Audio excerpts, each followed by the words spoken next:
The morning sunlight spilled across the glass windows of Lincoln High School as the bell rang, signaling the start of another restless day. Students crowded the hallways, buzzing with gossip, laughter, and the low hum of backpacks zipping open and lockers slamming shut. Among the noisy chaos walked a girl so quiet, she seemed almost invisible. Her name was Lena Carter, the shy new transfer student. She held her books tightly to her chest, her long dark hair covering most of her face as if it were a shield.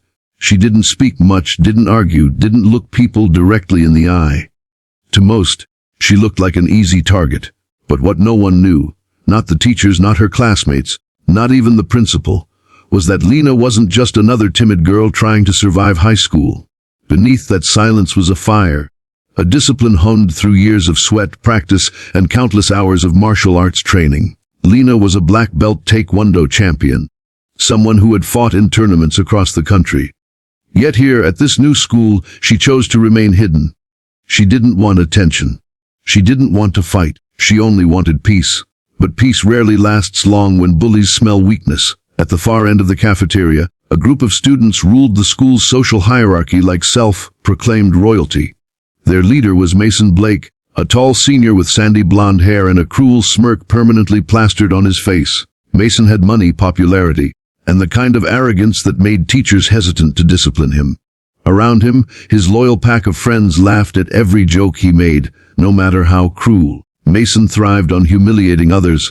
It was his sport, his entertainment, his way of feeling powerful. That morning, Lena stepped into the cafeteria, clutching a simple tray of food. She chose a corner table, away from the crowd, hoping to eat quietly without drawing any attention. But Mason's sharp eyes spotted her, the new girl, alone, nervous, silent. To him that was like blood in the water. "Look at her," Mason sneered to his friends, loud enough for nearby students to hear. "She looks like she's terrified of her own shadow." Perfect. He grabbed a steaming cup of coffee from his table and sauntered over, every step deliberate, making sure the entire cafeteria's eyes followed him. His friends whispered and laughed, their phones ready to record whatever humiliating scene Mason was about to stage. Lena froze when she saw him approaching. Her heart pounded. She had promised herself she wouldn't cause trouble here, that she wouldn't reveal who she really was.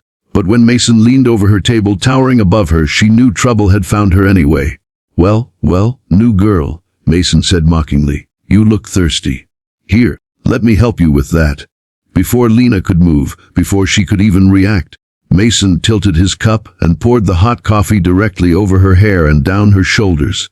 The dark liquid soaked through her white shirt, dripping onto her lap, staining everything it touched. The cafeteria erupted in laughter. Phones flashed, recording her humiliation. Mason's friends cheered him on. Lena's fingers gripped the edge of her tray. The hot sting of coffee burned against her skin, but it wasn't the pain that shook her. It was the humiliation. The way everyone was laughing, the way Mason looked at her as if she were beneath him. For a moment, Lena said nothing. She lowered her gaze, her fists trembling under the table. She could feel her old instincts rising, the part of her that wanted to strike, to put Mason on the floor with one swift kick. Years of discipline told her to breathe, to stay calm, to walk away. But the laughter cut deeper than the heat of the coffee. Mason leaned closer, smirking. "What's wrong, new girl? Too shy to fight back? Or maybe you just enjoy wearing coffee?" Something in Lena's eyes shifted.